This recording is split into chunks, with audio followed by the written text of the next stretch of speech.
And there's intimacy on the radio, and there's naturalness on the radio that can never be replicated on TV. The marvelous resurgence of radio as a political force in this country. News-related radio programming is evolving. There's a huge hole in our dialogue that can be the synthesis of traditional radio and the freedom that comes from a live podcast. Cowboy State Politics Live.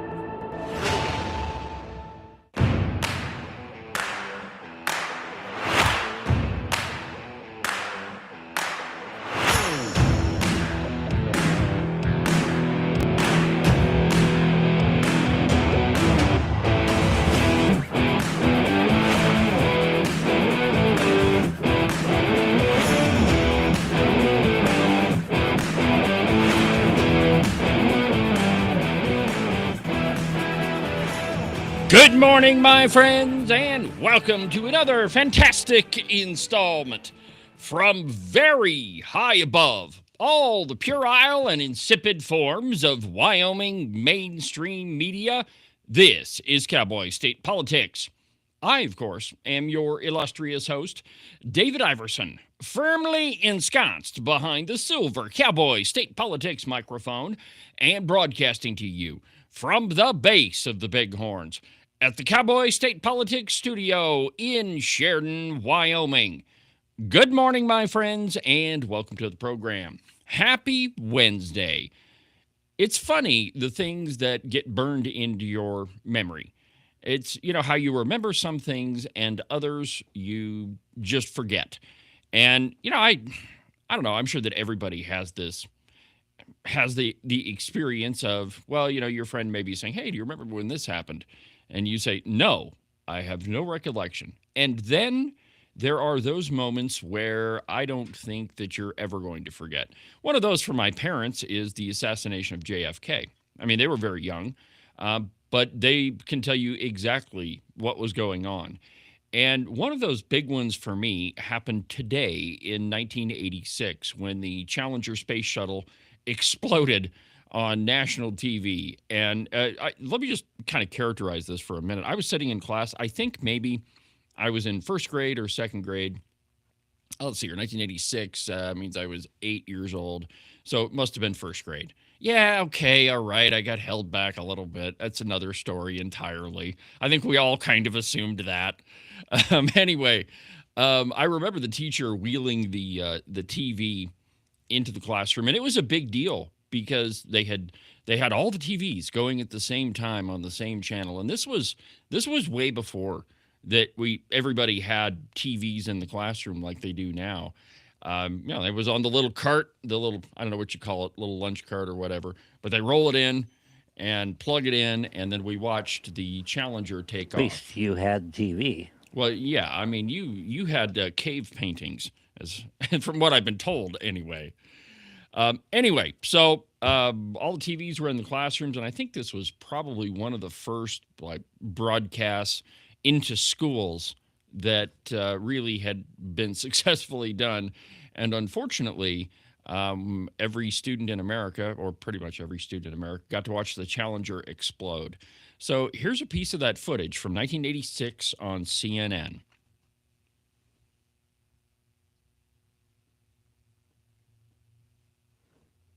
SRB hydraulic power units have started. T-minus 21 seconds, and the solid rocket booster engine gimbal now underway. T-minus 15 seconds. T-minus 10, 9, 8, 7, 6. We have main engine start. 4, 3, 2, 1, and liftoff. Liftoff of the 25th Space Shuttle mission, and it has cleared the tower. Roger, roll, Challenger. Good roll program confirmed. Challenger now heading downrange.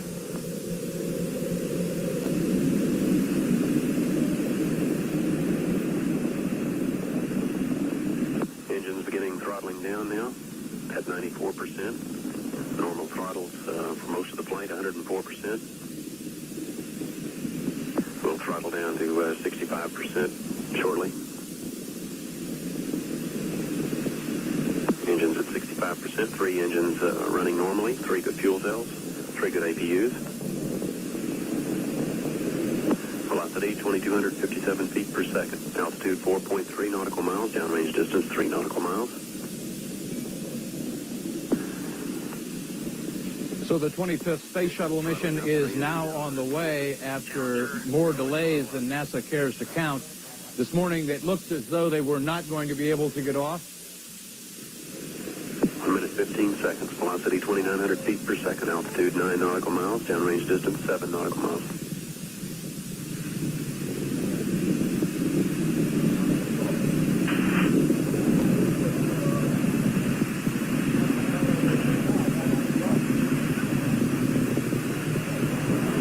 Looks like a couple of the solid rocket boosters blew away from the side of the shuttle in an explosion. Okay. So there it is. The Challenger explosion from 1986.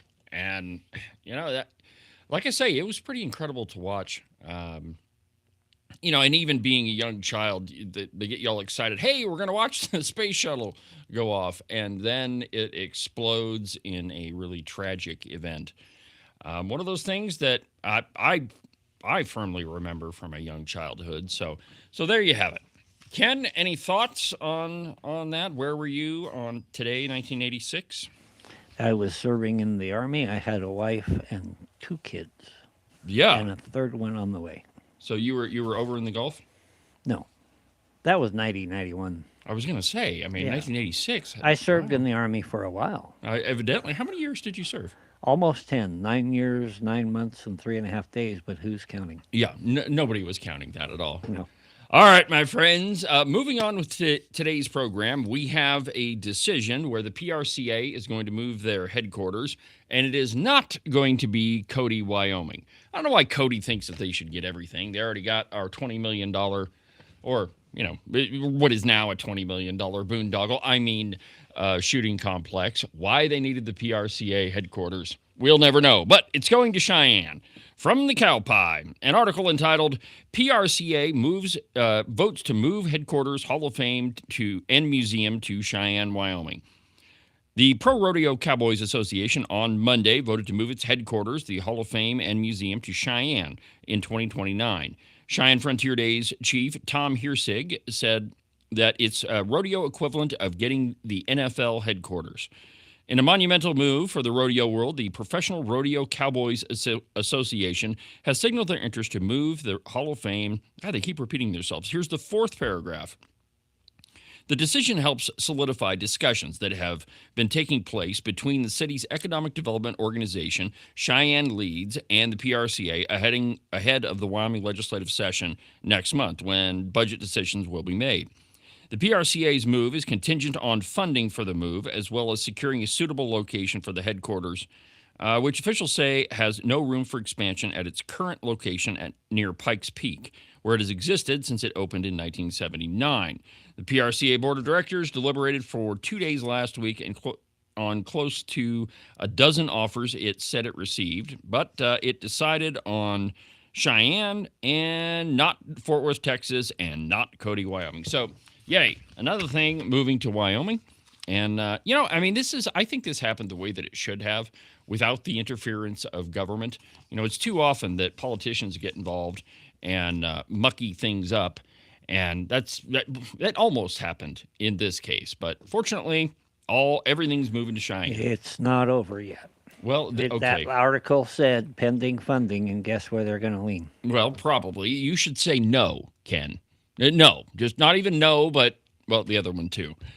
All right. While we're on the cow pie, there is a really irritating piece written by Claire McFarland, who I've heard doesn't like being referred to as a redcoat. Well, maybe you should stop being a redcoat.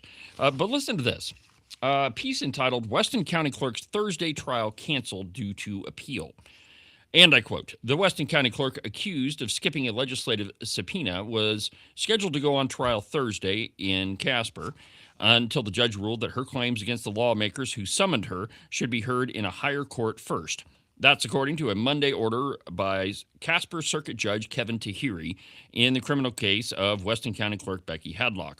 Hadlock's public saga is a long one, starting in November of 24, when faulty ballots circulated into the general election in Weston County and skewed the votes in two unopposed races.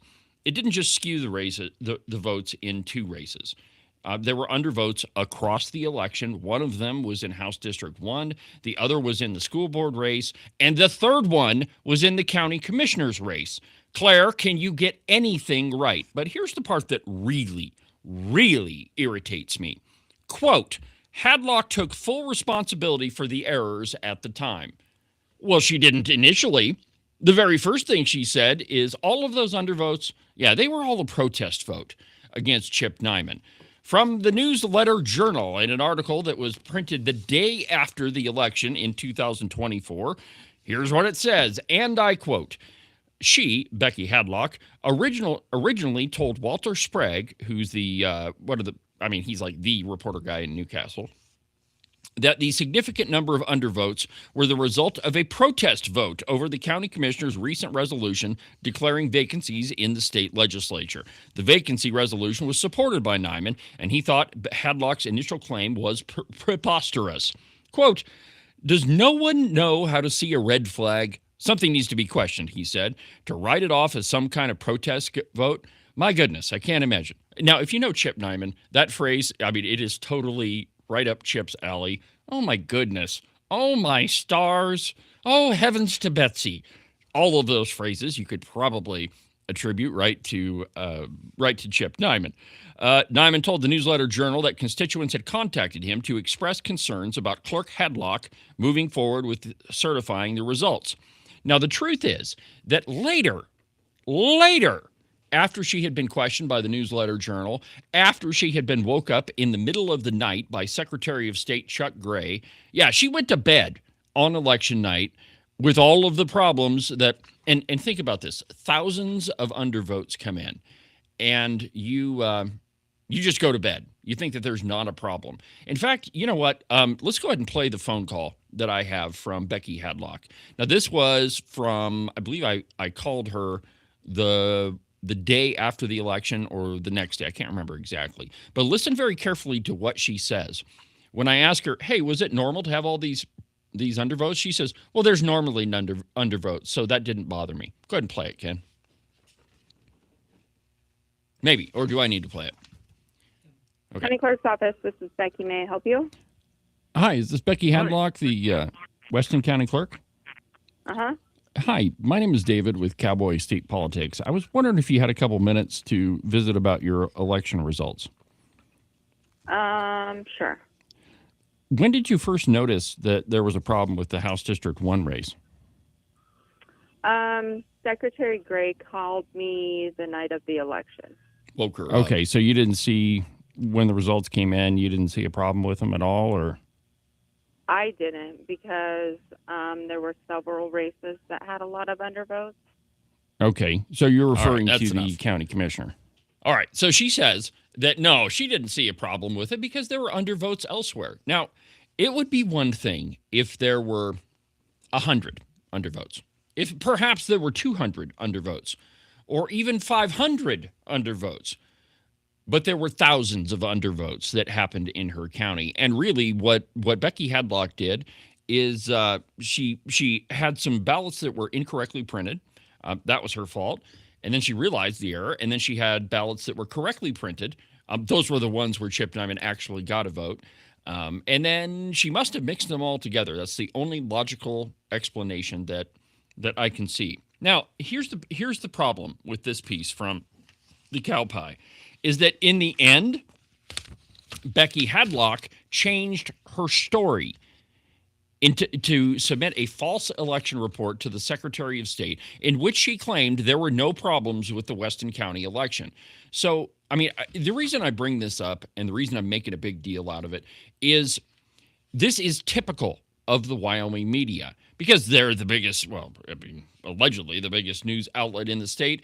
And so whatever they say, you're going to believe, right? But here's a perfect example of where they are outright not telling you the truth. Notice I didn't say lying because I think that this is a matter of, that this is a habit for them, that I don't think that they check their facts. And I mean, I think it's clearly a problem. And I mean, there's lots of different examples of where we could point to the inaccuracies with the Cowboy. And you know, Ken, this is exactly why I started my own media platform. And it's for the simple reason that we have to be able to give accurate information to Wyoming citizens and be honest about what it is. If it's opinion, fine, label it as opinion. But if it's news, if you even think that it's news, label it that way, and then take feedback from from your readers, from your listeners, and then adjust your position accordingly. But don't just claim that things are facts when they're clearly not. And I mean, this is a clear case of the Cowboy either A, not checking their facts because Becky Hadlock did not admit responsibility right out of the gate. She just didn't do that. And it's clear as day. And to make that comment is journalistic malpractice at the very least. So anyway, there you go. More news and more reasons why. The stuff that they put out kind of resembles what's at the bottom of every corral in Wyoming. Cow crap. Or as Lloyd Larson would say, Horse crap. You were talking earlier about Chippy and his choice of phrases. Yeah. Oh, my stars. Yeah, and you can't blame him because he once said crap. He did, and he got excoriated on the floor of the House of Representatives. So he's cleaned up his act. Now, the funny part about that is not 5 minutes later, Lloyd Larson says, I think he says damn, and not a word was said. Not one syllable was uttered by Eric Barlow. I mean, that's because Eric Barlow was a partisan from the word go. Was he? Was. Well, yeah, okay, is. I guess I was saying when he was the Speaker of the House.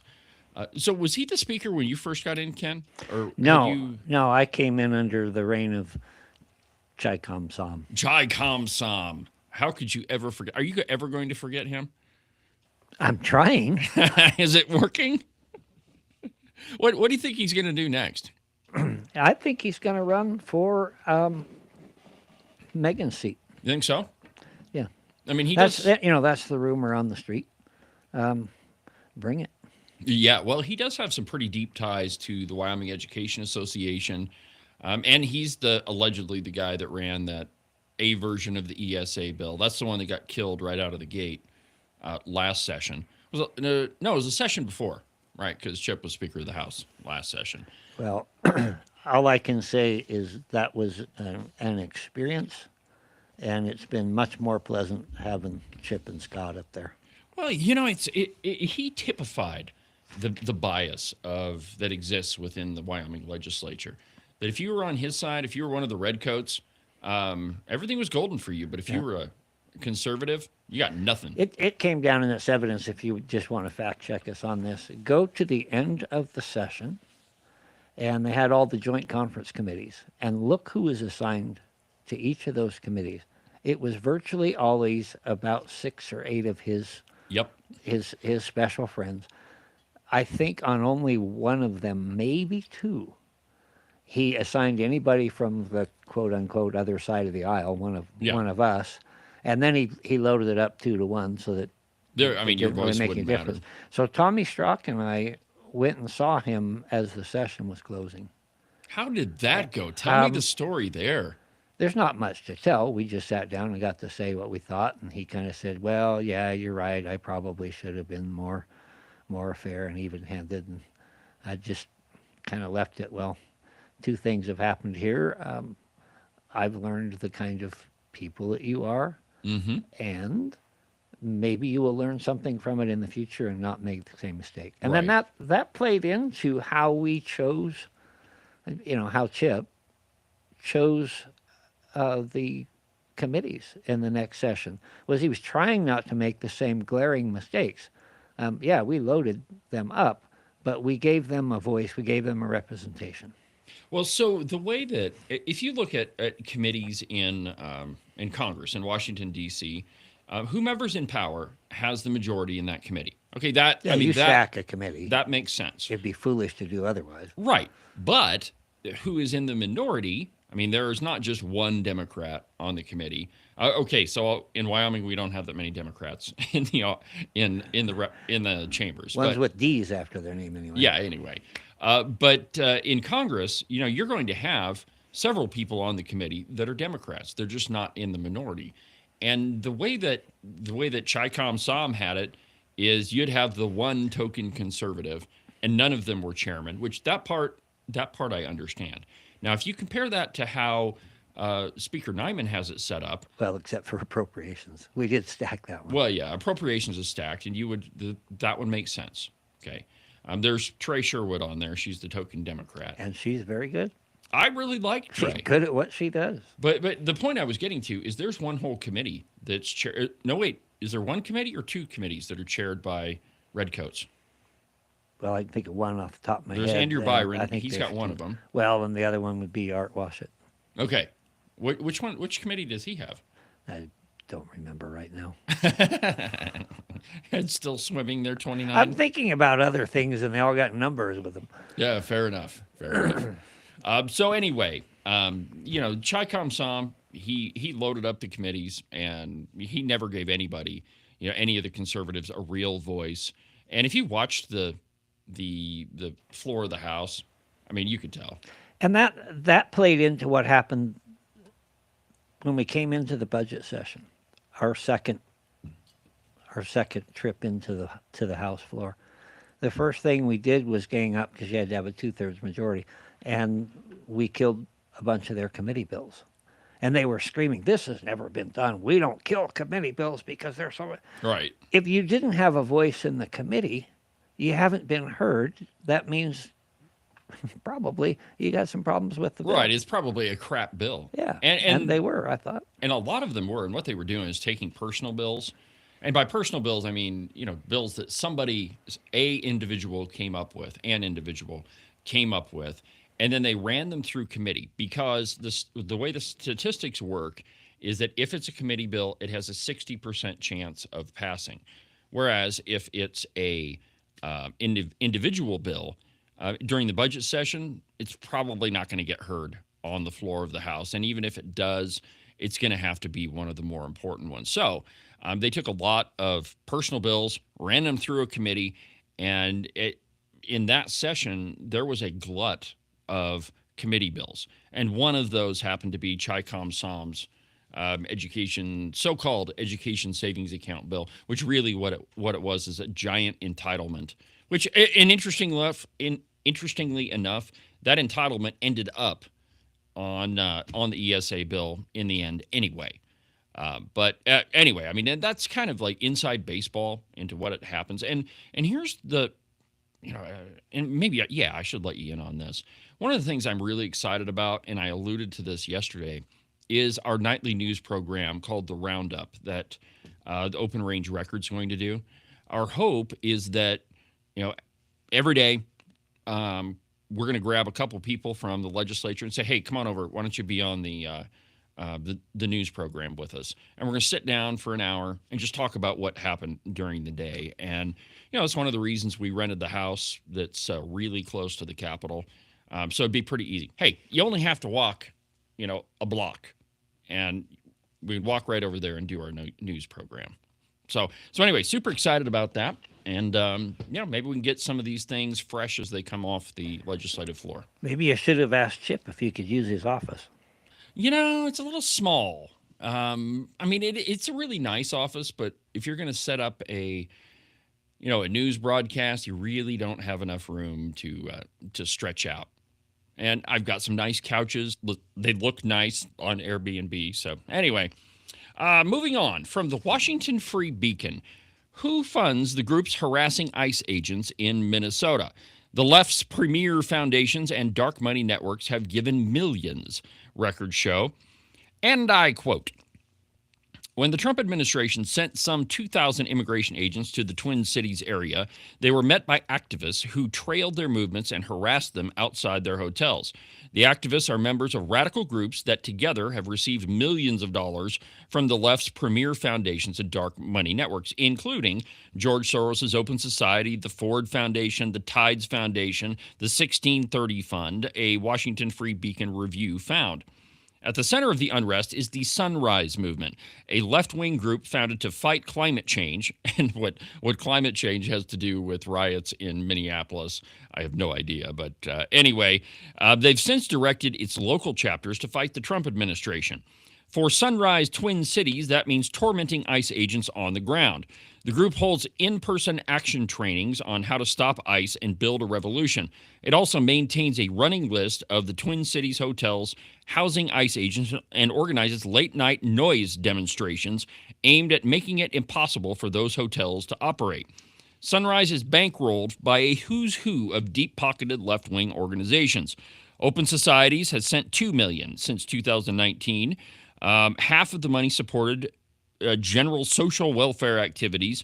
The Ford Foundation contributed $150,000 in 2024 and $550,000 in 2025, while the MacArthur Foundation, the 12th largest private charity in America, gave $250,000 in 2024, according to tax filings and grant disclosures. Sunrise says it generally rejects, quote, checks that come with expectations of input on our strategy.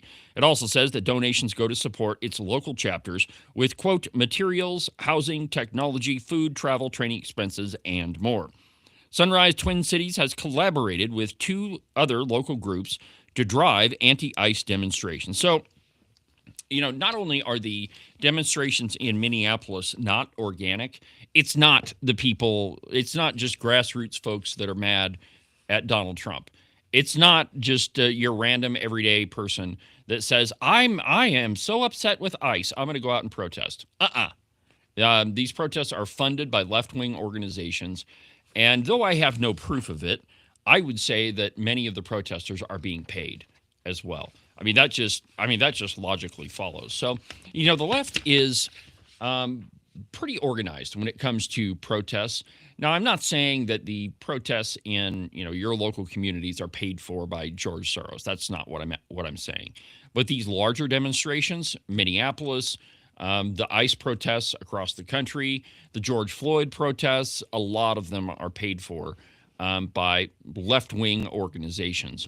And it's all you got to do is follow the money. And there's a great website that you should really go check out. It's called influencewatch.org. Generally, if it's a nice sounding group like Friends of Coal or Wyoming Equality. Better Wyoming. Yeah. Better Wyoming is actually not on there, but it's a great example.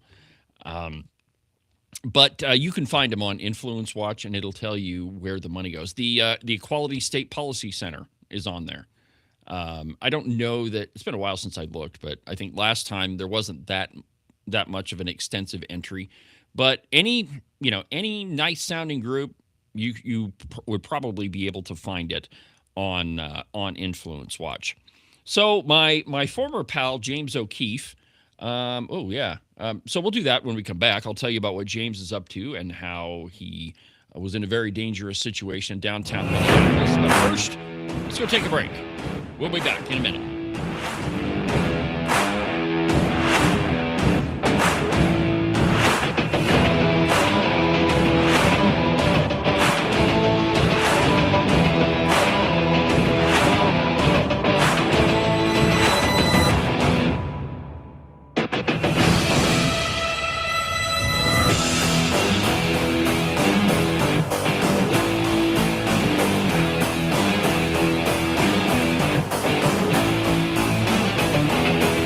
Make sure that you subscribe and follow the Cowboy State Politics podcast. You can do that from the website, cowboystatepolitics.com, or anywhere that you get your podcasts. That way, you'll make sure that you won't miss a single episode of Cowboy State Politics. Hunting season. Right about now, you're off with all of your pals, stalking the big gigantic elk or buck mule deer that you've been thinking about all summer long. And your lovely wife is at home, probably enjoying her time without you. But soon, my friend, all of that is going to come to a screeching halt. And I want you to think about just one little thing. She's able to park her car inside the garage because all of your hunting crap is with you right now. Now, if you'd like the marital bliss to continue, I suggest you make a call to Marcos and Jesse at Morton Buildings. Their phone number is 307-674-2532. They can build you a garage or a barn or any other type of metal structure for you to store all of your toys in so that your wife can continue parking inside the garage. And you can avoid sleeping on the couch for the next month or two. Call Morton Buildings. Their phone number is 307-674-2532. Get them to build you a metal building before it's too late.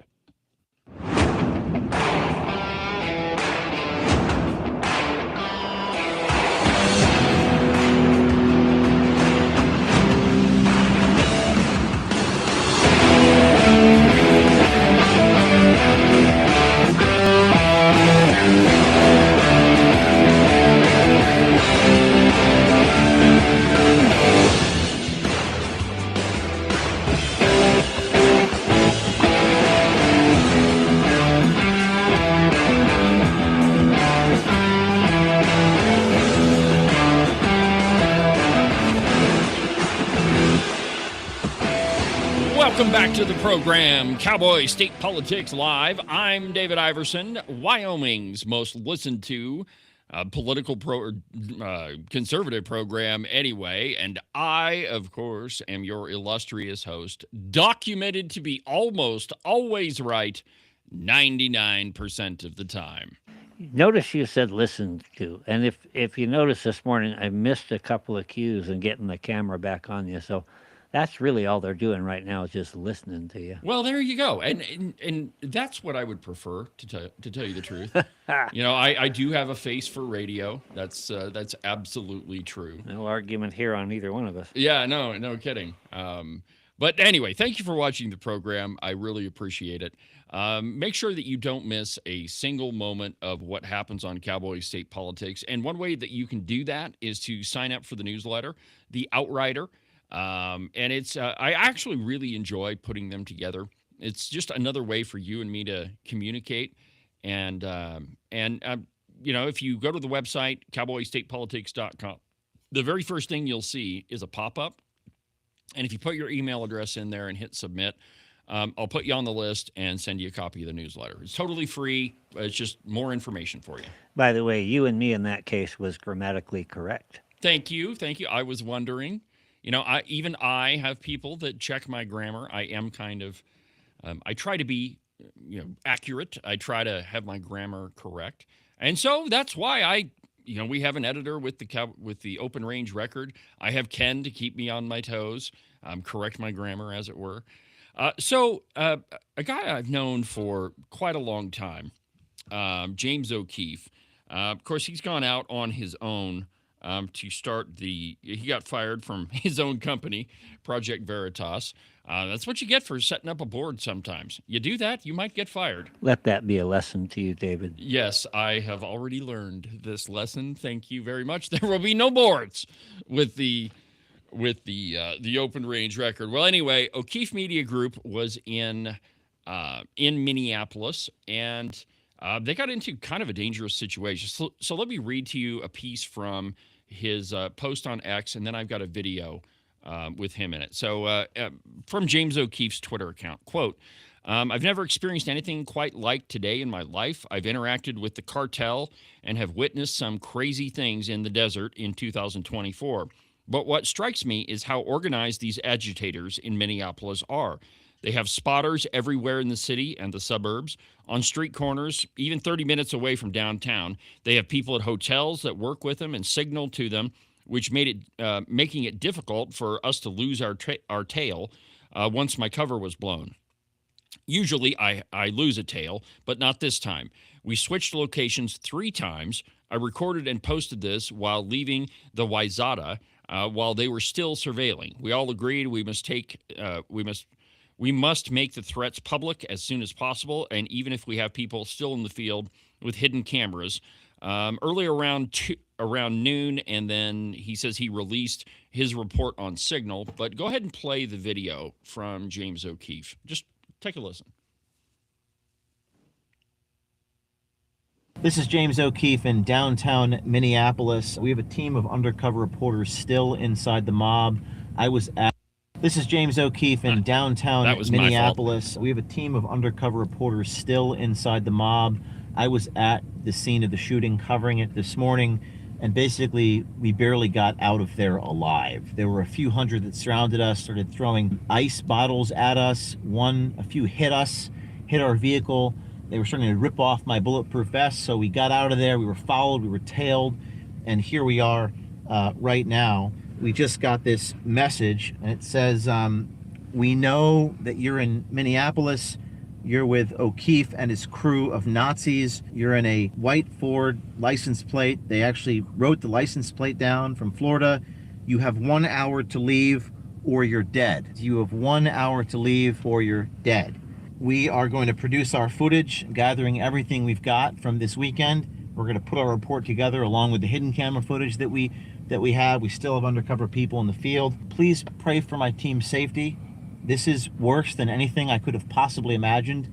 I have security with me, former Marine, and he said that it was worse than overseas, and it was certainly anything worse than I've seen the cartel at the border. We're going to contact law enforcement, DHS, and the FBI, and we're going to try to get out of here safely so we can bring the news to you. Stay tuned for our report coming Tuesday. Okay, so that report's out, obviously, because today's Wednesday. But it's just another indication that none of these protests are organic. None of them are grassroots, and they're all organized. It's just that the left-wing media leads you to believe that this is just people who are angry and they went out into the streets to protest. Well, that's not true at all. And O'Keefe's report and the one from the Washington Free Beacon, I think it's pretty clear that a lot of these protests are being organized, and the left is really good at it. Even the Democrats in Wyoming are really, really efficient when it comes to putting out information. And it doesn't. I mean, all you got to do is watch their Facebook page, and something will happen on the other side of the country, and almost immediately they'll have a professional looking graphic that's already been made, and boom, it's posted. Anything that happened with the No Kings protests, the Wyoming Democrats were all on it. And so, this goes back to what I've continually told you. Do not underestimate the left in Wyoming. Now, I realize that they're not anywhere close to the majority, but that does not mean that they're not gaining members, that they're not registering voters, that they're not that they're not ascending, I guess is what I'm saying. Don't underestimate them at all. I'm not really sure how to express this. They're not the majority. No, they're not. No. But they are bullies. Well, hold on just a second. Okay. I know, hold that thought. Don't lose it. But conservatives in the House were not anywhere near the majority 6 years ago, or perhaps even 8 years ago. In fact, there was only a couple of conservatives, and we worked hard, and we won elections, and now we're in charge of, right now, for the time being anyway, we're in charge of the House of Representatives. So the Democrats are in a very similar position. There's only 6 of them in the House. So why is it that where they're at right now is any different than where conservatives were 6 or 8 years ago? Because, frankly, they're bullies. Yes, they are. We tend to play nice. We try to say the truth. You saw it when you showed the edited video of my comments in committee. And they are nasty. Yes, they are. You've heard some of the phone messages I've got that John has received. And those wear on you. Oh, yeah. And so if you're going to take the lead, if you're going to be the point of the spear, if you're going to stand up and advance the conservative cause, you're going to take some hell. Mm-hmm. And quite frankly, most people are not willing to do that. And that's how they win is if you get a few people that are willing to do it, they do everything they can possibly do to discredit you, to destroy you, and take you out. And then anybody else that would step up in the next in line, it kind of pictured during the Civil War, two cavalries advancing toward each other, and they shoot down the one carrying the flag. Yeah. You know that as soon as you pick up that flag, half of the rifles on the other side are going to be trained right at you. Oh, yeah. And it gets discouraging. It wears on you. And the ultimate of what I'm trying to say here is pray for those of us, pray for the members of the Freedom Caucus, those of us, other conservatives, and there are some that are not Freedom Caucus, that are out there in front. Pray for them, because it's tough. It would be a lot easier to just tuck tail and go away and say, F this. Yeah. Because, Well, let me just see if I can give you a kind of relay a story to you, and maybe leave out some of the names to protect the guilty. Yeah, I said that on purpose. So I don't know, about a year and a half ago, maybe 2 years ago, there was an alleged conservative group that didn't like what I was saying, and I don't, for the life of me, I don't know why, but they put out a campaign to discredit me, and when it didn't work with me, when I wouldn't respond to them, which, I mean, that's what they're after, right? So the left in this country, they say something that's inflammatory, and they make it that's a personal attack, and their whole goal is to get you to respond to them, to give credence to what they're saying, because that way, like, if you respond at all, it's adding gasoline to the fire. That's exactly right. And that's what Trump is doing. He's playing it from the other side. Yeah. And they do not like somebody playing the game on the other side. No, they don't. Well, so, when we were right in the middle of all of this, my wife and I don't think we were married at that time. We're sitting in the living room one night, and it was just, Facebook post after Facebook post after Facebook post, and some of them were really, really, really nasty, and it wears on you, like Ken said, but it's the way that you combat it, the way that you withstand that, is you give it to him, and you just ask for guidance, and you just say, you know what, Lord, I really need your help here. Please help me. And he will. Now, the solution may not come in the way that you think it will, but that's about the only thing that you can do. So Ken is absolutely right. Pray for those people that have the guts to stand up to the left, because I can tell you for a fact that the left will stop at nothing in this country to destroy conservatives. And yes, it even happens in Wyoming, and sometimes it comes from the people that claim to be conservative but really aren't. And there's a lot of examples of people who have sold out to the left who you never would have guessed that, oh no, there's no way that person is going to sell out, and yet they do. And it's I'm sorry, I can't be more descriptive, except to say that power and money does weird things to people. People that you never would have guessed. And so these things that we're talking about in Minnesota and elsewhere, they do happen in Wyoming. And now, if you can get over 100 people on the steps of the Sheridan County Courthouse to hold signs that say "No Kings," which ironically, if they had a king, they wouldn't be able to hold that sign. But anyway, if you can get 100 people on the courthouse steps in Sheridan, I think that's a pretty good indication that we should not take these people for granted. And it's they really shouldn't. You shouldn't either. And if the Democrats are organizing, maybe you need to get up off your tail and organize your own event. 100 people and a shameless dog. Yeah, that was a hilarious picture, man. Let's see if we can find that picture, and we'll show it later on in the program. But I've got a picture of that protest in Sheridan, and there's a dog pooping right in the middle of it. And the picture was published by the Sheridan Press. Beautiful. All right, Jonathan Turley has a fairly interesting piece out, and it's called "Democratic Politicians Compete in Race to the Bottom Over the Most Recent ICE Shooting." I really like Jonathan Turley. He's not a conservative. In fact, he's a Democrat. But he's one of the reasonable ones. And I quote, this year, there has been a race to the bottom as Democratic politicians fuel the rage in our streets against immigrations and customs enforcement. I really wish that that Trump would rename that outfit the National Immigrations and Customs Enforcement Agency. That way the media would have to refer to them as NICE. Anyway, that continued this week later when Minnesota Governor Tim Walz again rushed to judgment after a shooting, adding that the public should not treat Border Patrol or ICE officers as real law enforcement officers.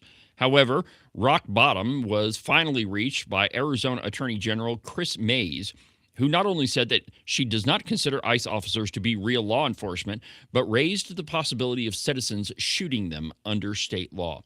Now, just think about that for a second. Just that you have an elected official saying that officers of Immigration Customs Enforcement are not real law enforcement, and then maybe we should consider, or this person is saying, raising the possibility that maybe citizens should shoot them. Oh, my God. What is it they're trying to enforce other than the law? Nothing. Literally, and that's part of my problem with this whole thing. If you think that immigration laws need work, and they probably do, then work on changing the laws. But we go back to that rule of law. We need to be a nation of laws. Yep. And that's what that comes down to. As long as it's the law, we need to uphold it. You swore an oath to do so. Regardless of if you disagree with it or not. It's the law. And the way that you change a law in this country is not by protesting, not by rioting, not by, saying that, people who carry a badge aren't real law enforcement. It's just amazing to me. But you work to change the law. Win elections and change it the right way through your state legislature. I mean, that's how our country is set up. I mean, other countries operate like this, not ours, but, evidently the left doesn't see it that way. Turley continues. First, the obvious. Mays said, quote, I put officers, and he did that in air quotations, because I don't think that they're real law enforcement. These are real law enforcement and Turley corrects him. These are real law enforcement officers under federal law, enforcing federal law, period. The effort by Walz, Mays, and others to question their status or treat them as imposters is clearly designed to inflame citizens and encourage greater confrontations. It is a dangerous form of demagoguery. It is sending citizens into harm's way, encouraging them to impede federal operations involving the arrest of criminal suspects. Now, if you're on the left and you disagree with all this, ICE enforcement and all of it, fine. Contact your elected representative. Go to Cheyenne. Go to committee meetings. Testify. I mean, I don't know which committee you would go to bring this up, but at the very least, you can contact your elected representative. Do things the right way, and please don't go put yourself in harm's way. A lot of these left-wing agitators are trying to get you to participate in suicide by cop. I mean, that's the long and the short of it of what they're trying to do, and it's wrong. And it's super, super dangerous for you. There's a lot of videos that I watched last night. I didn't record any of them because they're too inflammatory, but there's a lot of things floating on social media that we're going to get to later on in the program that just use your head. And, Ken, there's so much bad stuff going on right now. Let's take a minute and talk about something good. Put my screen up on ice cream. Yeah, ice cream's good. I like ice cream, mint chocolate chip. But put this picture up on the screen. Who's that? I know who that is. That is my 11th grandson. His name is Harvey, and his middle name is Danger. It really is Danger. Yes. Harvey so Danger. He can go through his entire life looking cute like that, but you can never forget that his middle name is Danger. Well, congratulations, Ken. Thank you. Definitely a cute young one. And the reason why we do all of this is for people like that. Yeah. That's why we put up with all this That's crap. exactly right. I confessed when I came in this morning that I was feeling a little beat up, and that happens. But on my computer is a family portrait. And and all 11 of the grandbabies are in there. And I look at that. My God, you're prolific. Hey, if you can't beat them, you just outnumber them. So, because they're not.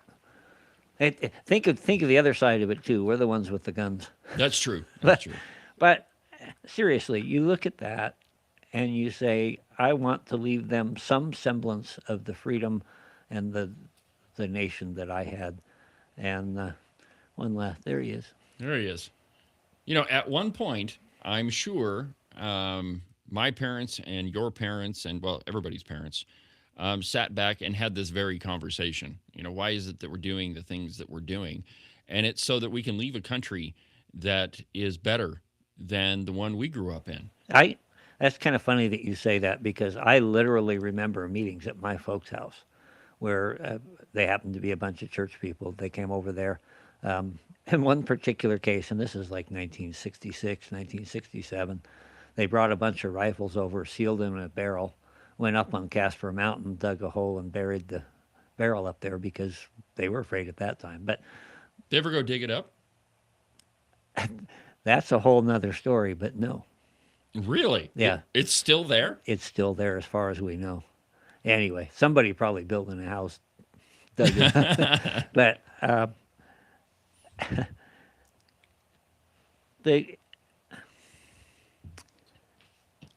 I remember sitting there as a little kid and watching people that I loved and respected, my parents and their friends, talk about how bad things were getting. And, you know, bear in mind, this is coming into the hippie area, and everything was changing very rapidly.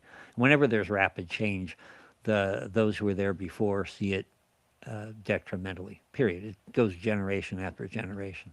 And we're in those same things. But if you look at the overall trend, you know, eventually it's going to get so bad that, and Lord, come quickly. I don't know. Listen to this. We've got about 10 minutes before the break, but I think we could do this story. So today, Al Gore's An Inconvenient Truth turned 20 years old. Turns 20 years old today. And critics say the biggest disaster is it failed its predictions. No, that's not the biggest failure of Al Gore's Inconvenient Truth. It's that he tried to convince an entire world that the world was going to explode. He said freeze over or burn up, or it's been so long since I watched any of it. But none of it came true. And if you ever question whether things are getting better or whether they're getting worse, I mean, we just talked about the Minneapolis riots, and certainly those are pretty terrible. But was Al Gore successful? Did he convince an entire country? Well, maybe he convinced a big group. But what is some evidence, I think, that things are getting better is that Al Gore has been completely and utterly discredited. Like his movie, An Inconvenient Truth, which if you remember, if you're old enough to remember when it came out, that was all the rage, man. They had it in theaters, and that was a big deal. The left-wing media was going nuts over it, and it utterly failed. And I just want to take you back for a minute to Al Gore in his publicity tour about his movie. Now, this is a piece from Glenn Beck's radio program from about 11 years ago, and I think it is wonderfully funny. You see, Al Gore is a poet. Listen to this.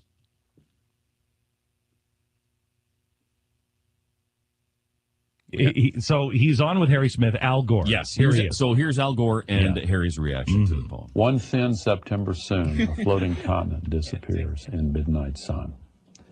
Vapors rise as fever settles on an acid sea. Neptune's bones dissolve. Snow glides from the mountain. Ice fathers floods for a season. A hard rain comes quickly. Are you crying? Then dirt is parched. Kindling is placed in the forest for the lightning celebration. Unknown creatures take their leave unmourned. Horsemen ready their stirrups. Passion seeks heroes and friends. The bell of the city on the hill is rung. The shepherd cries. The hour of choosing has arrived. Can't even listen to it. You're right. I'm so glad enough. you read that. So, Ken, all right, here's another thing that you probably don't know about my co-host. If you walk into his office at his home, there's several bookshelves, and one of them is chock full of, there's literature on there, and there's several volumes that are poetry. Now, Ken, as a poetry aficionado, one of the few people I know who knows Rudyard Kipling, tell me how incredible Al Gore's poetry is. I think I just did. He doesn't even want to talk about it. But that's where we were when An Inconvenient Truth came out. That Al Gore was on a media tour and the left-wing media was letting him recite this ridiculous poem. And now, think about where you're at right now. Al Gore is completely discredited. An Inconvenient Truth should be renamed A Convenient Laugh. And, if you have any doubts that things are getting better, just look back and remember things like Al Gore. All right, so we're going to take our second break, and when we come back, we're going to talk about how some Democrats, now they're all in favor of the Second Amendment. I know, shocking it may seem, but it's true, my friends.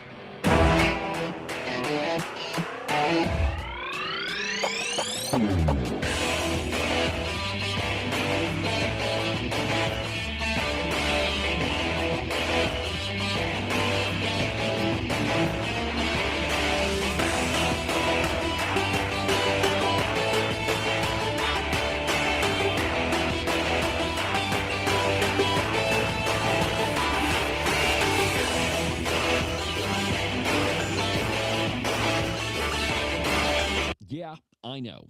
The weather seems to be toying with us. 60 one day, 42 the next, and pretty soon, my friends, those 6s and 4s are going to turn into 3s and 2s. Though we all want to avoid it, that white stuff is coming, my friends, and you will be shoveling the walk in it. It's cold, it's unpleasant, and nobody likes to do it.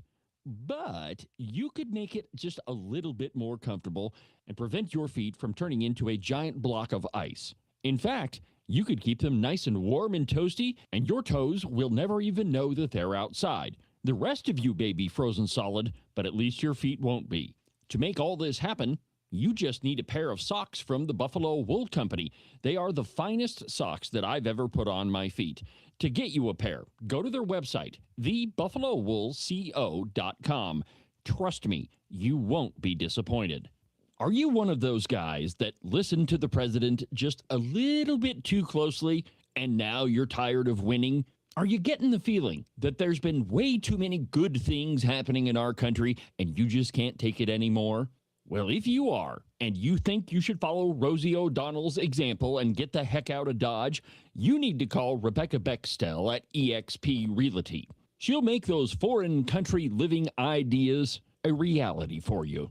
All you have to do is call 307-699-3519, and she'll make sure some freedom-loving, red-blooded American will now live in the home that you no longer want. If you want to sell your house, or if you want to buy one that's way better than the house you have right now, give Rebecca a call. Again, her phone number is 307-699-3519. I've never felt the freedom like I do. I feel stronger every day, don't you? Well, I can show you how. A new day, a new way. Watch out, I'm only gonna get stronger. A new day, a new way. Watch out, I'm only gonna get stronger. A new day, a new way. Watch out, I'm only gonna get stronger. A new day, a new way. Watch out, I'm only gonna get stronger.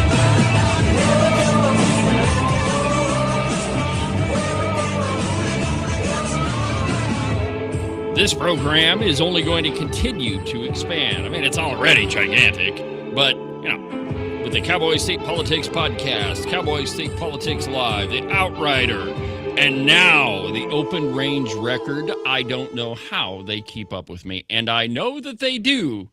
It's actually kind of amazing. I've got a story coming up where I'm going to talk to you about how the Wyoming media has exposed themselves in the most innocuous of ways. How do you keep up with you? I don't know. Because I've attempted to do several of the things that you're doing. I guess I have to wonder the same about some of the stuff that we do, because it's nonstop. It is from nonstop. 5:30 in the morning until 8:30, 9:30, 10 at night. You're either on the phone or you're doing something. Both of us, frankly. Yeah. And I'll pray for you. You pray for me. Sounds good. One way that I do that is I have a very understanding wife, and though sometimes the lovely Christine asks me, "So how much more of our marriage are you going to spend on your program?" And I respond, "I have no idea, honey, but I'm working hard at whatever it is."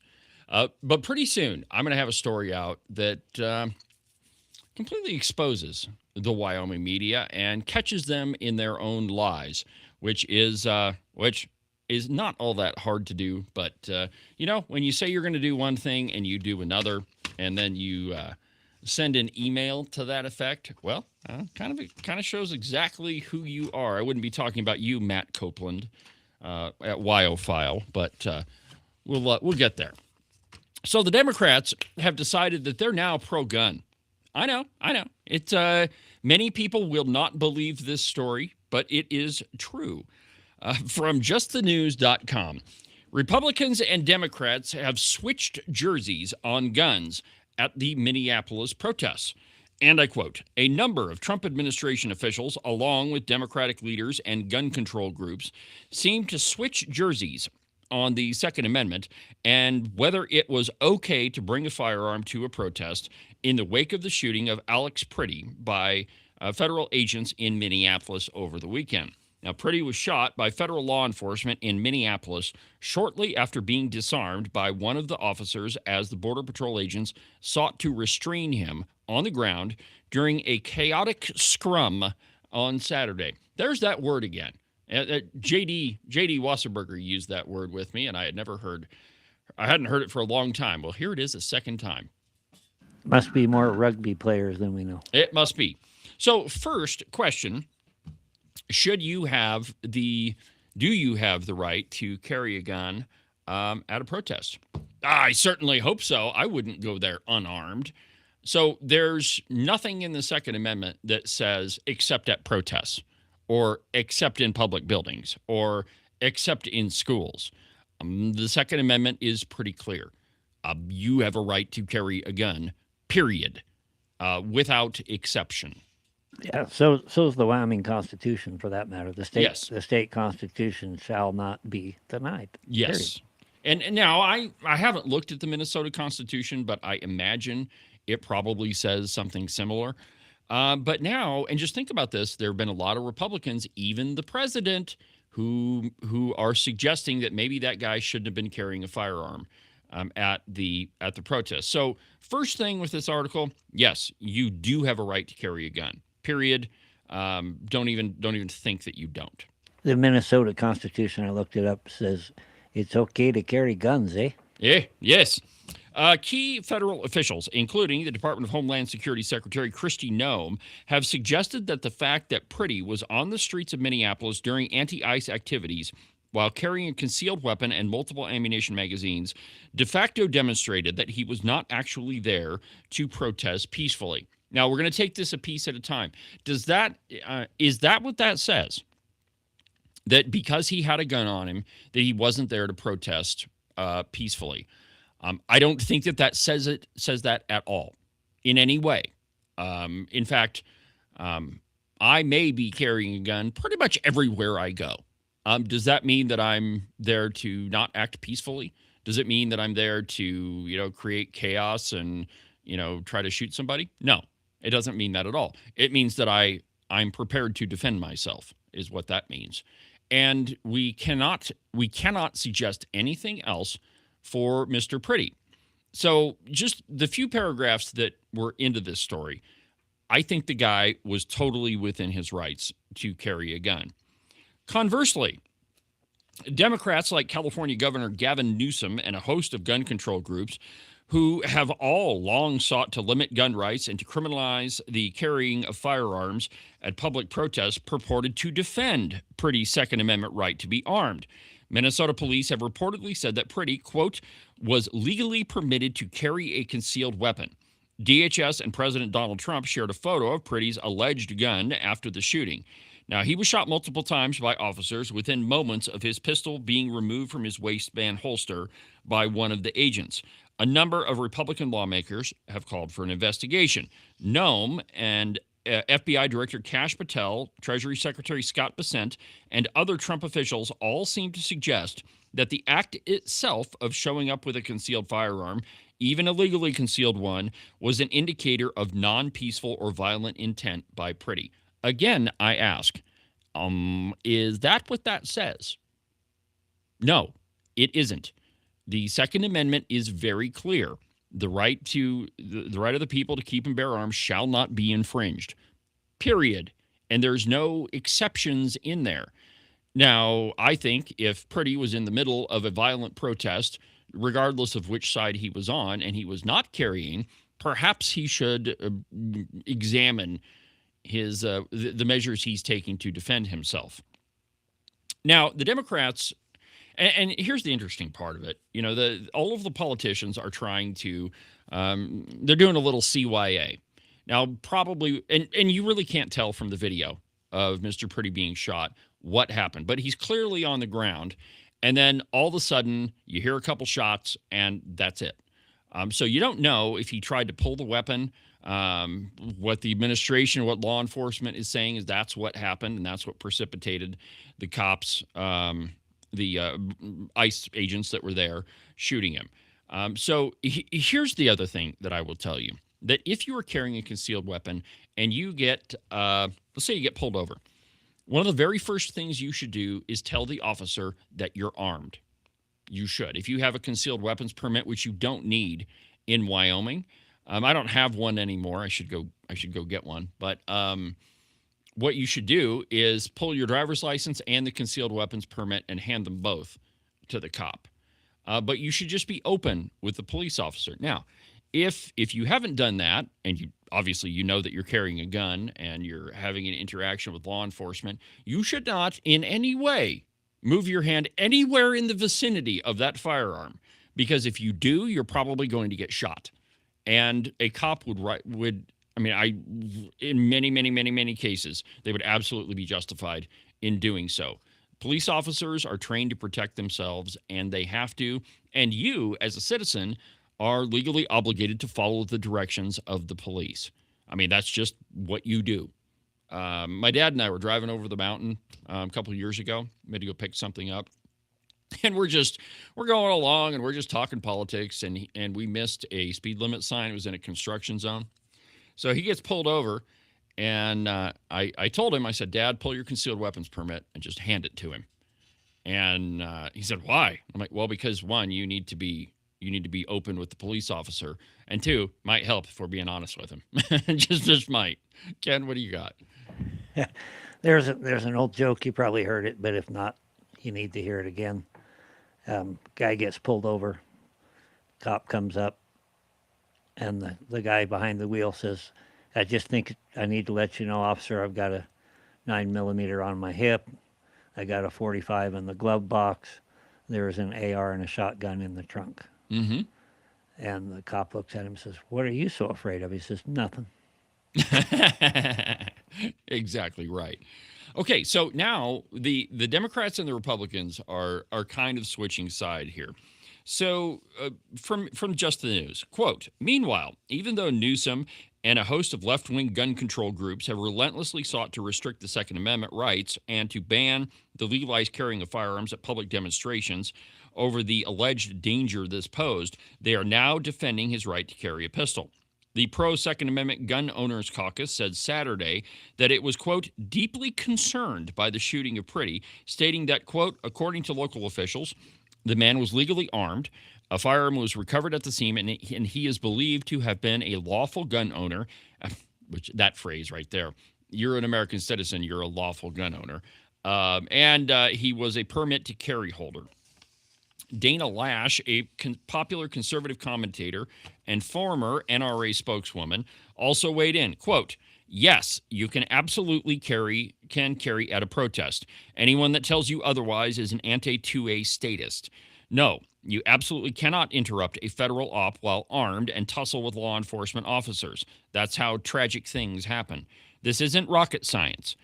She added, quote, "You don't have to accept the media's if you're pro 2A, then you're against ICE narrative. The people who have tried to make Pretty a felon for simply carrying his apparent firearm are the ones trying to play bouncer for the 2A right now. Don't fall for it." And I'll tell you another thing that this explains to you is that a lot of politicians are opportunists. That depending on which way the political winds are blowing, they'll go whichever way seems to benefit them. And there are members of this administration who are suggesting that this Pretty guy, I've seen a picture of him. He's not really pretty, but that's his last name. That he wasn't legally allowed to carry that firearm at a protest. That's bullcrap. You have a right to carry a gun wherever you want. Now, you have to abide by the laws wherever you live. But according to the Constitution, you've got a right to carry that firearm. And so did he. Now, does he have a right to tussle with law enforcement officers and maybe go for his gun? No, you don't have a right to do that. And if you're going to fight with law enforcement, bad things are going to happen to you.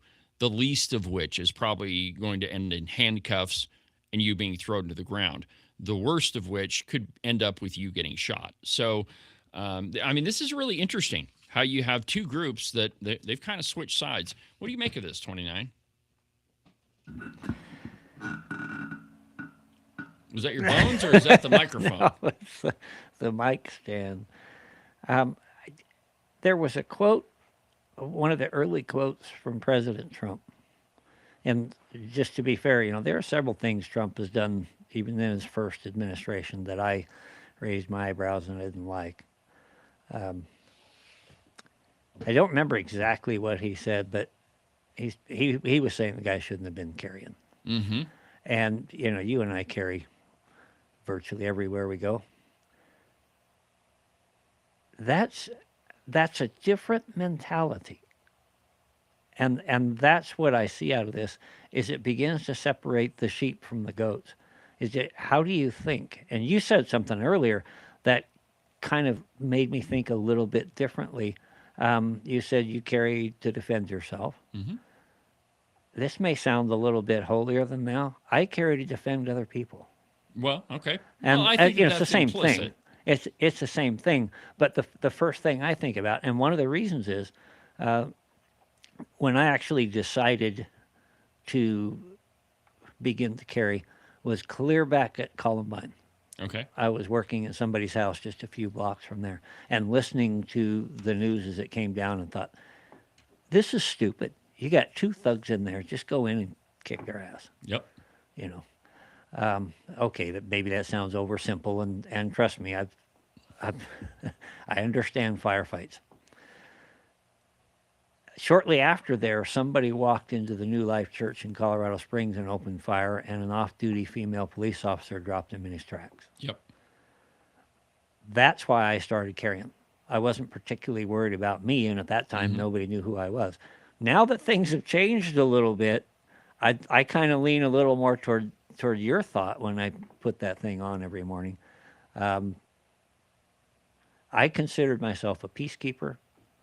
And that's why I wanted to do it. And somebody was trained, and somebody might be able to keep something from escalating. Now there's a little bit different flavor. A little bit different, and maybe you don't quite understand. Maybe you're one of these people that thinks that guns are for hunting, and you shouldn't be carrying your gun elsewhere. Let me put it this way: those people have never been confronted with the idea that there are people that would wish them harm. And once that happens to you, it completely changes your perspective. When you start getting really nasty phone calls and when there are people online making videos and referencing that maybe something unfortunate should happen to you, it changes your thinking. But the truth is, we should all be looking at the Second Amendment saying this is our God-given right, and yes, you should carry a firearm. And it's a wonderful tool, especially for women who physically tend to be smaller. Sure. There are physical realities about the sexes. You take a 220-pound male against an 85-pound female, not very fair. You put a 44 in her hands. It's a little bit different. It's a little. Have you seen that video? This was made a long time ago, but it's a lady she's wearing a white suit, a thin lady. And the question on the video is, how many guns is she carrying? And she just starts pulling guns out from everywhere. Don't read into that. But, she pulls one from the small of her back and one from, in front. And it's a fascinating video because it illustrates that there are a lot of ways to carry a weapon concealed. And, we tend to think that the only way that you can carry a gun is, on your hip. But there are a lot of companies that make all sorts of concealed carry holsters. But more to the point, I have a friend who is very public, and, they're digging into some things that involve some pretty dangerous individuals. And I get mad at them all the time and say, you need to be carrying your gun all the time. And it's constantly, I'll say, hey, where's your gun? And the reply will get, well, it's in the car, or, oh, I forgot it at home. That's not very smart. You need to be carrying your gun, and it's your right to do so. But the second question I have for you here, Ken, is why do you think, and you've been in politics long enough, you got to be able to answer this question. What do you make of this switching of sides, suggesting that, well, maybe he didn't have a right, and then the other side going, well, no, he should have been carrying a gun. I mean, it's complete role reversal. What do you make of it? No, I don't know what to make of that. I think, especially among politicians, there is a certain tendency to lean toward whatever's expedient and to use, by whatever means is necessary. And I tend to believe that the left is worse at it than the right, but the right's getting pretty good at it too. Yeah. And, we've seen some of that here in Wyoming, even in the legislature. Finally, we're in control. Now we can do things our way. You see that with President Trump. Another thing I don't like is all the executive orders.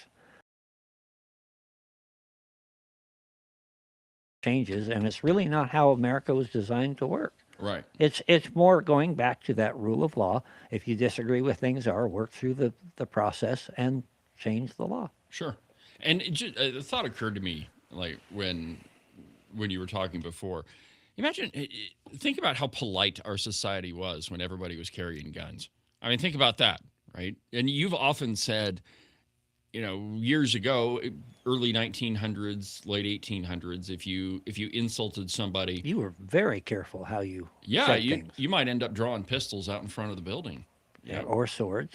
Or swords, as the case may be. Listen to this one. Treasury Secretary Scott Bessent, and I've played lots of videos of you where it was rah, he's doing a great job. Listen to this. Bessent joined This Week on ABC on Sunday, so just a couple of days ago, where he also said that, quote, I am sorry this gentleman is dead, but he did bring a 9mm semi-automatic weapon with 2 cartridges. Obviously, Scott Bessent doesn't know anything about guns. To what was supposed to be a peaceful protest. What? Maybe that was his absolute right. And if you don't know anything about guns, shut your mouth, Scott Bessent. They generally are used for keeping the peace. That's why cops carry them. Yeah. All right. It continues.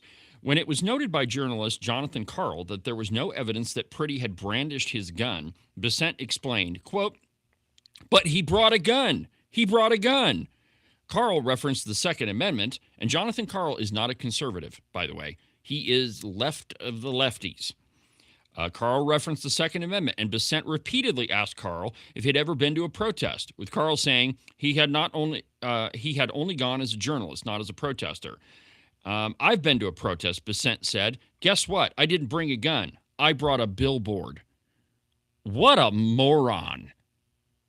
I mean, when you're confronted with the question, now, wait a minute, the Second Amendment says you can bring it, and you reply, I brought a billboard.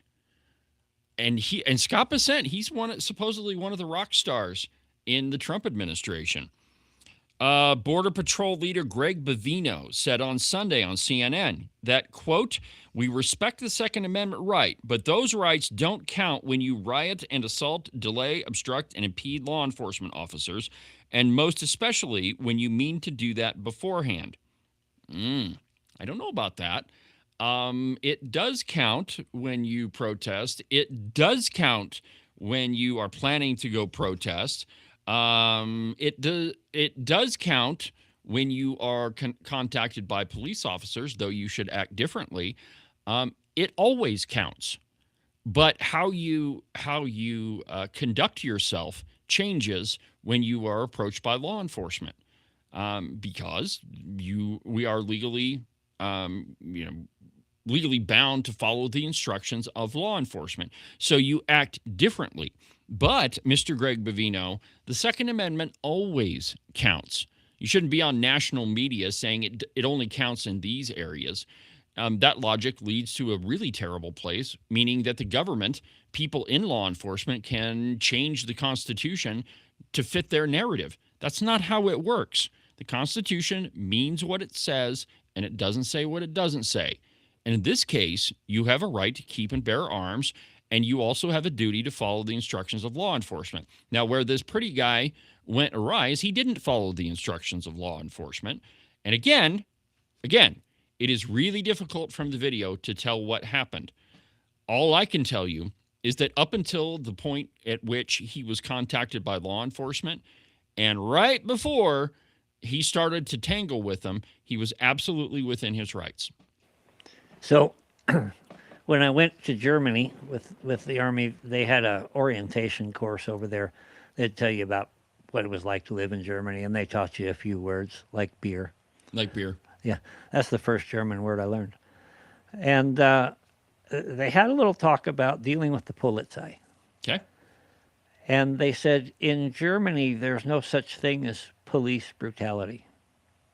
If an officer tells you to do something, do it, yes, sir, no, sir, 3 bags full, no questions asked. Yes. And you'll be fine. And then you go into the legal system, and we have to trust it from there. But you raise a finger against them, they're going to destroy you. Yes. And rightfully so. If you survive, then we'll sort it out later. But they're not going to be held responsible. I think there's two sides to that, obviously. Mm-hmm. But my dad was a cop when I was a kid, and he always told me, he says, you get stopped by a police officer. Yes, sir. Yes, no, sir. sir. No, sir. 3 bags full. That's exactly right. All right, so let me give you another one. And this one is FBI Director Kash Patel. And he's got a lot of critics, but there's many on the conservative side that think that he's kind of a rock star. I don't know. Listen to this. Quote, Patel seemed to echo this general sentiment on Fox News on Sunday before clarifying it the next day. Here's what he said Sunday. Quote, you cannot bring a firearm loaded with multiple magazines to any sort of protest that you want. It's that simple. You don't have a right to break the law.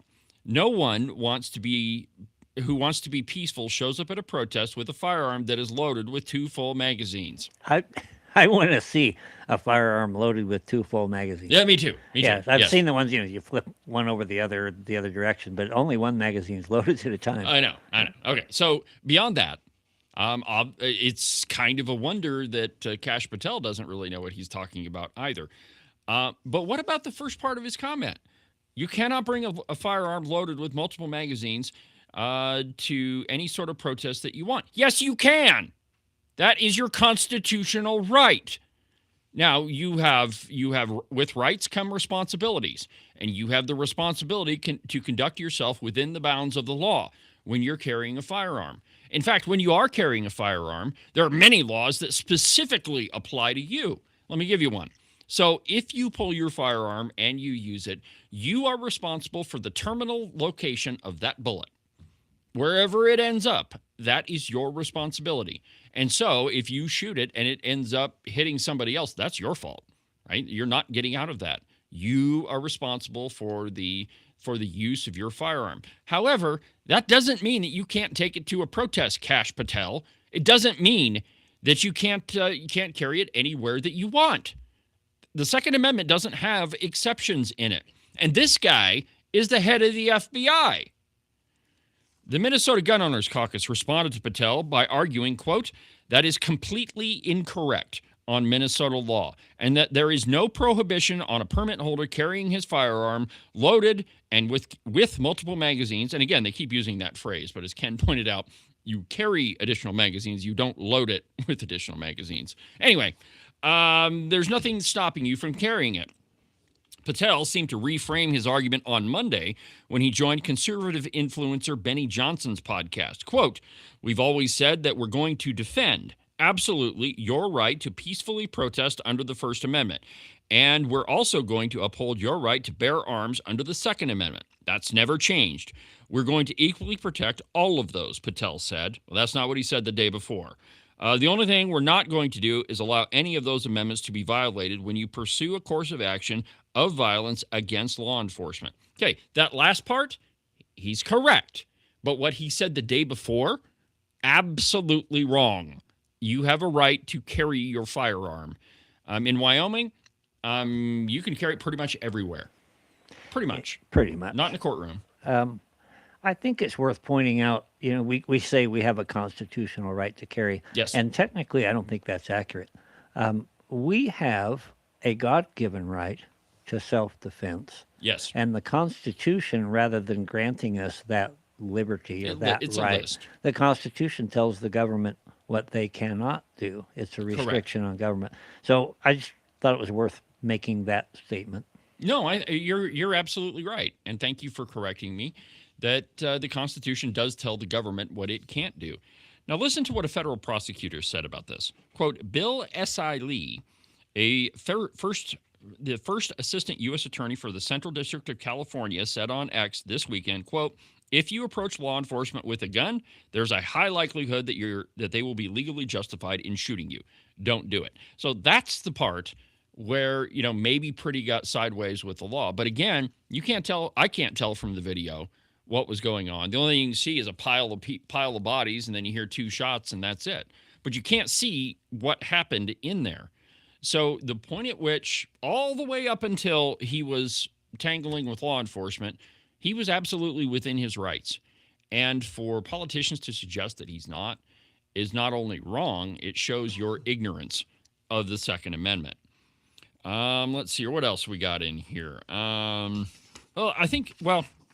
Okay, so one more piece here. So now the Democrats, they're suddenly caring about the Second Amendment.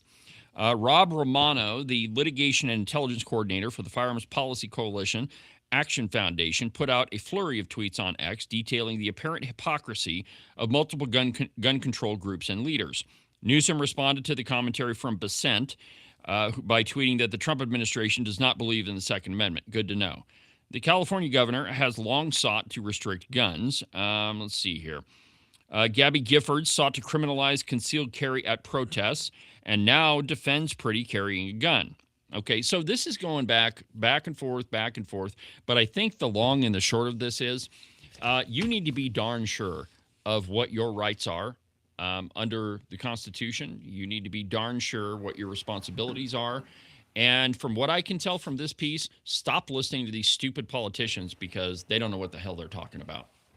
So sometimes people, after I make statements like the last that I made, sometimes people come to me and wonder why there are times when I do not carry.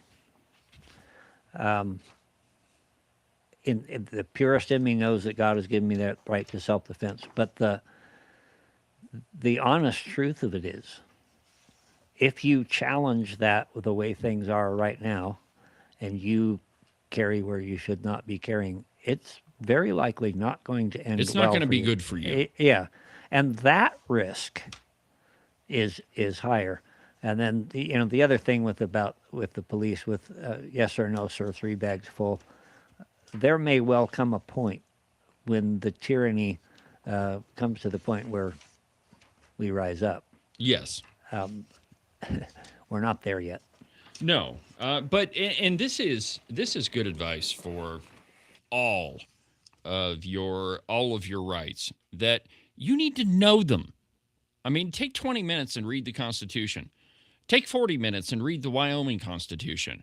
The Wyoming Constitution is slightly longer. Read the statutes so you know what games they're playing by. Yeah, but you got to know your rights. And if you are going to carry a weapon, you definitely need to know what the laws are and what your rights are, what you should do, what you should not do. But certainly, don't be listening to any of these politicians, because even the ones on our side are horribly misguided. Yeah, one other thing that I've done for years that I would suggest is the particular outfit that I chose is called UCCCA. Yeah. And I buy a monthly insurance from them that if I'm involved in some sort of an incident, I can contact them immediately. They've already put out a lot of training on a lot of things, and those are good. They have attorneys standing by who this is what they do, and they know it inside and out. And you're a lot better off than that than trying to call your cousin's divorce lawyer down the street and see if maybe he can help you out. Yeah, that's not going to end up well for you. Free plug for the UCCA. Yeah, no, you're exactly right, Ken, that if you are going to carry a concealed weapon, this is part of your responsibilities, because if, God forbid, something is going to happen, you are going to jail. They are going to confiscate your weapon, and you do have to have a lawyer. And it's not that doesn't mean that you've done anything wrong. It means that's how our system works. And so you definitely need to take responsibility for what you're going to do. All right, so let's go ahead and take our third break. And when we come back, I want to talk a little bit about AI and where it's headed, what you need to pay attention to, some scary things about it, and some good things. And we'll do that in just a second.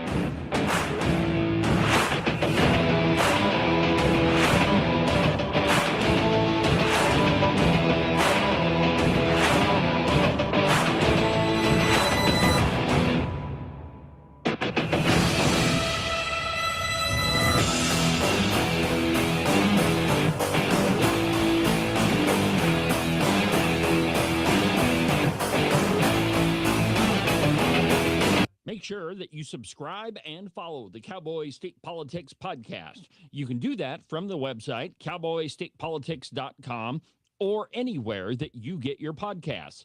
That way, you'll make sure that you won't miss a single episode of Cowboy State Politics. Hunting season. Right about now, you're off with all of your pals, stalking the big gigantic elk or buck mule deer that you've been thinking about all summer long. And your lovely wife is at home, probably enjoying her time without you. But soon, my friend, all of that is going to come to a screeching halt. And I want you to think about just one little thing. She's able to park her car inside the garage because all of your hunting crap is with you right now. Now, if you'd like the marital bliss to continue, I suggest you make a call to Marcos and Jesse at Morton Buildings. Their phone number is 307-674-2532. They can build you a garage or a barn or any other type of metal structure for you to store all of your toys in so that your wife can continue parking inside the garage. And you can avoid sleeping on the couch for the next month or two. Call Morton Buildings. Their phone number is 307-674-2532. Get them to build you a metal building before it's too late.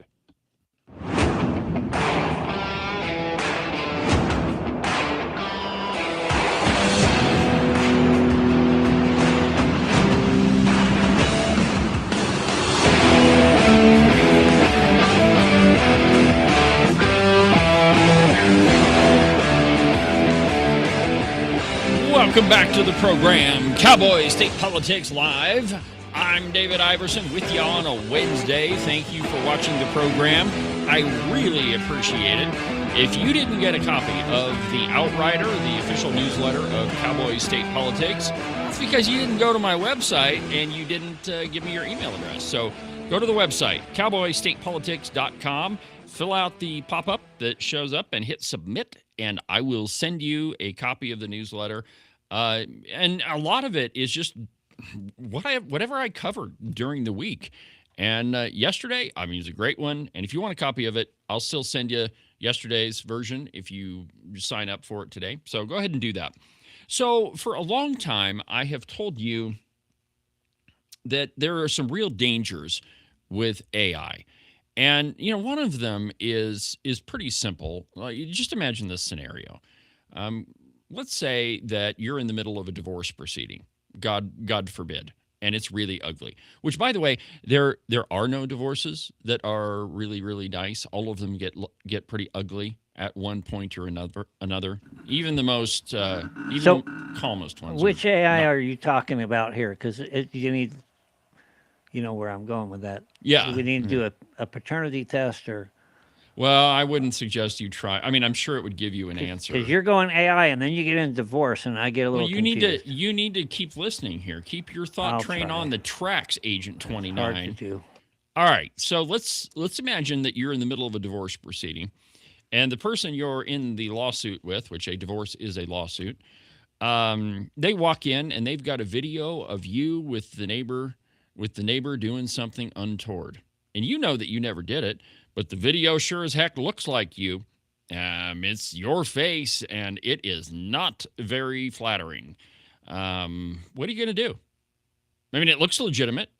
It appears like you. And what's the judge supposed to think? Oh, man, that doesn't look good for you. The only thing that you can say is, that's not me.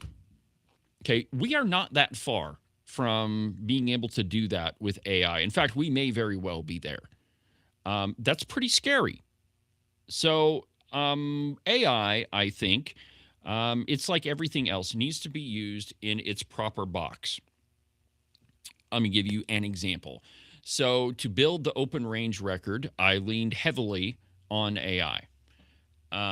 They built the framework around it. A lot of the coding is through AI, and I can tell you for a fact that it makes mistakes. And in fact, it makes a lot of mistakes. And so it takes a lot of time to go through there and get the programming right. Trust me, I have probably got 1,000 hours into building everything around the open range record. Most of it is behind the scenes that you don't see. I mean, what you see is the website, but there's a lot of stuff built into it. Now, there's an Android app that goes along with it, and very soon there will be an iOS app. Well, I couldn't have done all of it without AI. So, and I think it's a fantastic product. Of course it is. I built it with AI. So why wouldn't I think that? However, if you, like anything else, if you let it get out of the box, if you are neglectful in, keeping it within its what it's supposed to be used for, then it can go to some pretty dark places. Now, first, before I get to the dark ones, let's go here. So this is from just one of the tech blogs that I watch now that I've been in this AI universe, and it's entitled "AI Slop and Brain Rot Content Now Make Up 1 in 2 YouTube Short Recommendations, Study Reveals." And I quote, and I'll just read you the first little part of it. "If it feels like there's a lot of AI slop on YouTube, that's because there's a lot of AI slop on YouTube." That's according to new research from video editing company Cowboy, which found that more than 1 in every 5 videos on YouTube, on the YouTube Shorts algorithm, shows new users a low-quality AI-generated piece of garbage. That's my words for it. They say AI-generated content, also known as AI slop. One of the most interesting parts of the Kapwing study is that of the first 500 YouTube short videos in the brand new untouched YouTube Shorts algorithm, 104 were generated by AI, and 165 were brain rot. A whopping 21, and brain rot is just what it sounds like: completely meaningless, completely useless, stupid videos that are absolutely fabricated. A whopping 21% and 33% respectively. Combined, that's 54% of the content in total. Per Kapwing, brain rot content refers to nonsensical, low-quality video content that creates the effect of corroding the viewer's mental and intellectual state. Brain rot content is often AI-generated. So it's those stupid videos that are absolutely worthless that might make you laugh. So over 54% of the content in that YouTube algorithm is absolute garbage created by AI. Yeah, if you want proof of that, when you see on your news feed on Facebook a video of a little baby scolding a cat, there you go, or a dog, or a horse, there you go. watch it once, and, and you will see your news feed fill up with stupid stuff. Yep. All you got to do is watch one of them, and your YouTube or your Facebook feed, it goes crazy with all that crap. All right. So the Daily Caller has a piece entitled "Americans View Big Tech Proliferation as, quote, a threat to human flourishing in the United States." And again, just the first opening paragraphs. Some Americans are now expressing concern about big tech posing a major threat to the U.S., according to recent polling.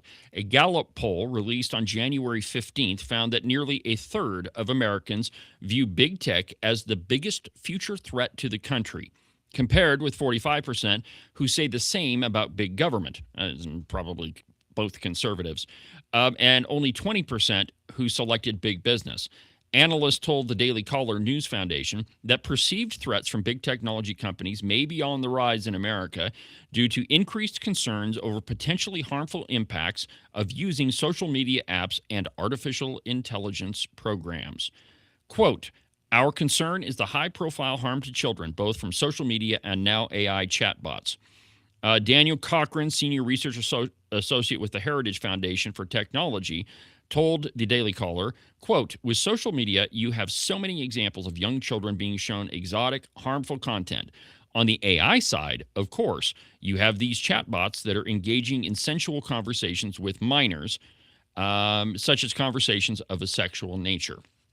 So this is an example of, these AI chatbots, nobody is behind them talking. I mean, before our concern was there's these ghoulish people online that are grooming little kids. Well, those people still exist. And now we have ghoulish AI engaging in conversations with minors and other people. And it is entirely unregulated, because how do you regulate a program that is, operating on its own, that is just generating the content on its own? There's nobody behind it typing in those words. It's computer language is what it is. And so there is an increasing threat to that. So when I look at it, I think that we crossed the Rubicon of this a really long time ago. And now we have to deal with the results of that. But this, like everything else, requires responsibility. That you can own guns and fast cars and motorcycles and whatever it is, but it is your responsibility to handle them like an adult, to take personal accountability of the use of those things. We just in the last segment we were talking about being responsible with your firearm. This is no different. You have to take responsibility with all of these things and realize that while there are different kinds of threats in the world, and certainly perhaps some of them are more dangerous than others, you as a parent need to take responsibility and accountability to watch what your kids are doing. And I realize that that's more difficult now, that just about everybody has one of these in their back pocket, and our kids are inundated with them. Maybe you don't allow them to have a phone at home, but they can certainly go to school, and probably 6 out of 10 of their friends have one. So the question is, like, what do you do as an adult to be responsible for your children and to teach them? And this is this is the point I'm driving at, is that it is your job to teach your kids how to be responsible, to make good decisions. And this conversation is no different than the one that my parents had with me, or that the one Ken's parents tried to have with him, just kidding, Ken, or that anybody else's parents had with them. You teach your kids how to act responsibly, and just make them aware that these things exist, and what they're seeing online may not be real at all. It's interesting you talk about when I was a kid. I never saw anything resembling a PC until I was a senior in high school. And I was a freshman. I had a computer before then, but one that actually worked. It was a Trash 80. It was basically just a novelty pain in the butt. But I look back at what life was like, and especially during the time when I was living on the mountains with my grandparents, no electricity, no running water. You entertained yourself literally by, I know this sounds awful. Go outside and explore. Yeah. And while you're out there, take a sidearm with you because it's a dangerous place. And I remember my dad telling me as a little kid even, he said, the mountains are beautiful and the wilderness is beautiful, but it doesn't care about you. No. It will kill you. And we were raised with the concept that we were responsible for protecting ourselves, for being aware of our situation, our surrounding. And I think that's part of what we've lost. And the world today is just as dangerous, but we're not aware. We've got this false sense of security, and that's part of what needs to be changed, I think. Well, and it's, again, it's like anything that it is your responsibility to protect yourself and your family and to teach them the right things. Now, so the question is, how do you know what's real and how do you know what's not? Well, you have to ask critical questions. And I can tell you, like, from this whole experience creating the open range record, you have to be very careful. Because both, like, all of these coding programs have an AI component. And without getting too much into the weeds, I think I can explain to you, I can give you a good example without confusing the crap out of you. So, you might tell the AI, hey, it needs to do this. You've made an error here. The app doesn't work. And so it'll give you the solution. And then you go and make those corrections. Well, it may not have got it exactly correct. And so you say, all right, well, you fixed part of this problem, but there's this other teeny little bit over here that still doesn't work right. Now, if you're not paying attention, the AI will suggest a solution that completely undoes the first part of it that you've already fixed. And so you have to be very careful in watching what it's doing, watching the suggestions that it's giving you, and just be very cognizant that it's an artificial computer program and it doesn't know what's right, what's wrong, and certainly not what's moral or immoral. Of course, you don't generally have that when you're coding, but I mean, a lot of these things that have been created certainly have those implications. So let's take this a step further. Like, the AI that you are dealing with right now is, it's garbage in, garbage out. Okay, so somebody programmed that model, and what it does is it searches the internet and looks for the most likely solution for you. And if you want any proof that AI makes mistakes, just ask it about yourself. And in the description of what it says, there will be things that, that's not you. It once told me that I've been a successful journalist since 1986. I was still in first or second grade watching the Challenger explode in 1986.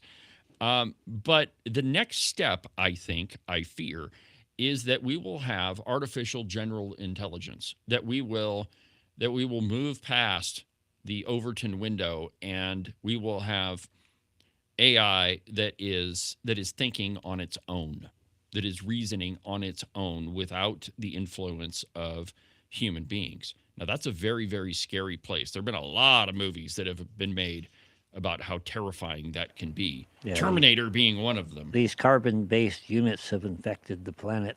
Yes, exactly. Right? I mean, you're referring to Star Trek back in 1965. The Changeling? I think that was the episode where they encounter this probe that its coding got screwed up, and it now considered carbon-based life forms to be a threat to the planet and wants to kill them all. Okay, so in 1965, that was science fiction.